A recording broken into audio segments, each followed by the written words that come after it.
स्वागत है आपका आपके अपने यूट्यूब चैनल भाषा की बात में। पुस्तक आरोह हिंदी कोर पाठ 6 शमशेर बहादुर सिंह के द्वारा रचित उषा पाठ आज डिस्कशन के लिए ले रहे हैं। कवि शमशेर बहादुर सिंह हिंदी साहित्य की नई कविता के प्रमुख कवि माने जाते हैं और इनका अज्ञे के तार सप्तक में महत्वपूर्ण स्थान है। इनका जन्म 13 जनवरी सन 1911 ईस्वी को उत्तराखंड के देहरादून जिले के एक साधारण मध्य वर्गीय परिवार में हुआ था। इनकी प्रारंभिक शिक्षा देहरादून के एक स्कूल में हुई। हाई स्कूल और इंटरमीडिएट की परीक्षा गोंडा से प्राप्त की और इन्होंने बीए तथा एमए पूर्वार्ध की शिक्षा इलाहाबाद विश्वविद्यालय से ग्रहण की और इनकी प्रारंभ से ही चित्रकला मतलब आर्ट में बहुत रुचि थी, जिसका प्रयोग इन्होंने अपनी रचनाओं में किया। इन्होंने 2 वर्ष तक सुमित्रा नंदन पंत के रूपापत्र में काम किया और इसके बाद ये कहानी और नया साहित्य आदि पत्र पत्रिकाओं के संपादक मंडल में रहे। ये दिल्ली विश्वविद्यालय के उर्दू विभाग में कोश से संबंधित कार्य भी करते थे। कोश किसे कहते हैं बच्चों? जहाँ पैसे का चीज़ें इकट्ठा होता है ना, पैसे का लेन देन जहाँ से चलता, कोश से संबंधित कार्य भी किया। और एक कोश कहते हैं जो क्लास 11th में आप लोगों ने पढ़ रखा होगा, अव्यक्ति माध्यम की बुक में से शब्दकोश, तो कोश से संबंधित कार्य भी किया। और तत्पश्चात विक्रम विश्वविद्यालय उज्जैन से प्रेमचंद सृजन पीठ के अध्यक्ष पद पर कार्यरत रहे और सन 1977 ईस्वी में चुका भी हूँ नहीं मैं काव्य संग्रह पर इन्हें साहित्य अकादमी पुरस्कार से अलंकृत किया और इससे इन्हें साहित्य की उत्कृष्टता के लिए कबीर सम्मान सहित अनेक पुरस्कारों से सम्मानित भी किया गया। और अंततः सन 1993 ईस्वी में दिल्ली में ये अपना महान साहित्य हिंदी जगत को सौंप कर चिर निद्रा में लीन हो गए। तो जो भी कवि आप पढ़ते हैं वो कुछ ना कुछ ऐसा करके जाते हैं जो सदियों सदियों तक याद रहता है। उसी प्रकार से जो लेखन है, काव्य है, साहित्य है, ये कभी भी मुरझाता नहीं, हमेशा ये नया बना रहता है, एवरग्रीन बना रहता है। तो ये पाठ उषा पाठ का सार देख लेते हैं कि कवि ने उषा कविता में सुबह सवेरे सूर्य के निकलने से पहले की प्राकृतिक शोभा का सुंदर चित्रण किया है। आकाश का गहरा नीलापन सफेद शंख के समान दिखाई देने लगता है। आकाश का रंग ऐसा लगता है जैसे किसी गृहिणी ने राख से चौका लीप पोत दिया हो। यहाँ राख से लीपा चौका किस का प्रतीक है? ग्रामीण जनजीवन का प्रतीक है।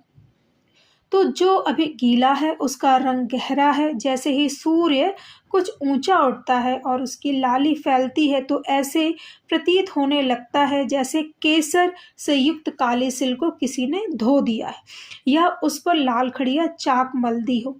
नीले आकाश में सूर्य ऐसे शोभा देने लगता है जैसे कोई सुंदरी नीले जल से बाहर आती हुई रह रहकर अपने गोरेपन की आभा बिखेर रही हो। जब सूर्य पूर्व दिशा में दिखाई देने लगता है तो उसका जादुई प्रभाव समाप्त हो जाता है। मतलब इस कविता में प्रातःकालीन जिसे उषा काल कहा जाता है, उस काल का बड़ा ही मनोहारी चित्रण है और पूरी कविता में आपको मानवीकरण अलंकार देखने को मिलेगा, क्योंकि प्रकृति को किसी युवती की तरह, किसी मनुष्य की तरह वर्णित किया है। जैसे गोरी रंग की देह झिलमिला रही है पानी में, तो प्रकृति को एकदम मानवीकरण अलंकार से संबोधित किया गया। पद क्या है कि प्राथ नभ था बहुत नीला शंख जैसे, भोर का नभ राख से लीपा हुआ चौका अभी गीला पड़ा है, बहुत काली सिल जरा से लाल केसर से कि जैसे धुल गई हो स्लेट पर या लाल खड़िया चाक मल दी हो किसी ने। क्या है? ग्रामीण जनजीवन की तरह कह रहे प्रातः, जैसे सुबह सुबह आप अगर जिसको भी अर्ली उठने की आदत है वो देखेगा तो आपको आसमान कैसा दिखाई देता है? नीले शंख की जैसे, मतलब थोड़ा सा क्लाउडी टाइप का होता है ना, ग्रे टाइप का। भोर का नभ, अब कह रहे भोर का नभ राख से लिपा हुआ चौका, किससे रिलेट किया है? सुबह के नभ मतलब आकाश, सुबह के आकाश को ऐसा प्रतीत किया गया जैसे राख से चौके को, जो किचन होती है गांव में, चौके को लीपा हुआ है और जो अभी अभी गीला जैसा दिखाई दे रहा है, ऐसे आसमान का रंग है। बहुत काली सिल, अब क्या है? जैसे पूरी काली सिल है सिलबट्टा मतलब जिस पे आपने देखा होगा ना, चटनी पीसते, मसाला पीसने के काम करते, पत्थर के होते हैं जो, सिलबट्टे पे। तो अब क्या कह रहे, आसमान को उन्होंने किससे रिलेट किया कि सिल हो और जिस पे अभी सूर्योदय हो रहा है, मतलब उषा काल स्टार्ट हो गया है। तो ज़रा ज़रा सी लाल किरणें जो है सूर्य की आभा मंडल में या आसमान में दिखाई देने लगती है। तो कवि ने किससे रिलेट किया, उसको केसर से रिलेट किया। केसर का रंग कैसा होता है, अगर आप घोल और केसर को देखो ना, थोड़ा सा रेडिश सैफरन कलर, तो जैसे धुल गई हो। और स्लेट पर लाल या कड़िया चाक मल दी हो किसी ने, कह रहे, या फिर स्लेट पे, स्लेट तो बहुत बच्चों ने देखी होगी। तो ऐसे कवि को क्या लग रहा है कि ऐसे लगा है कि किसी ने काली स्लेट पर लाल रंग की चौक मल दी हो, ऐसा प्राकृतिक वातावरण खूबसूरती से दिखाई दे रहा है। यहाँ पे क्या है, तत्सम एवं तद्भव शब्दों का प्रयोग है। दृश्य बिंब है, बिंब मतलब क्या होता है, चित्र उकेरा गया है, शब्दों के माध्यम से चित्र बनाया गया है, एकदम कलाकारी की है शब्दों के माध्यम से।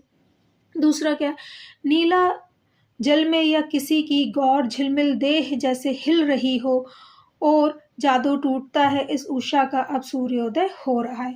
गौर मतलब क्या है, गोरा रंग, ऐसे लग रहा है किसी कोई स्त्री है, नवयुवती है, और उसकी जो देह है, क्यों, क्योंकि सूर्य की जो किरणें है ना, किसमें पड़ रही है, पानी पे पड़ रही हैं, नीले से रंग के पानी पे पड़ रही है, और ऐसे लग रहा है कि किसी युवती की देह जो है वो झिलमिला रही है, बहुत गोरी सी चमकदार उसका शरीर है, वो झिलमिला रही है।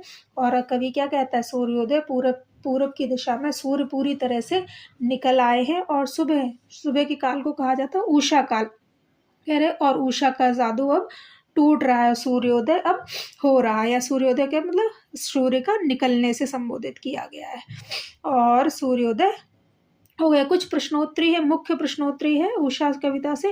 जैसे उषा कविता में भोर के नभ की तुलना किससे की गई और क्यों, बहुत इंपॉर्टेंट क्वेश्चन है।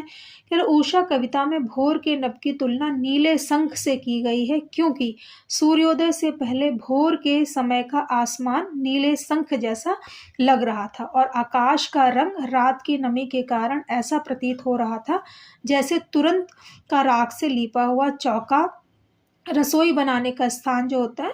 कवि आकाश में उषा के आगमन के कई बिंब बनाता है, बिंब मतलब चित्र बनाता है, और कि उषा काल में ऐसा लगा मानो आकाश रूपी काली सिल थोड़े से लाल केशर से धुल गई हो।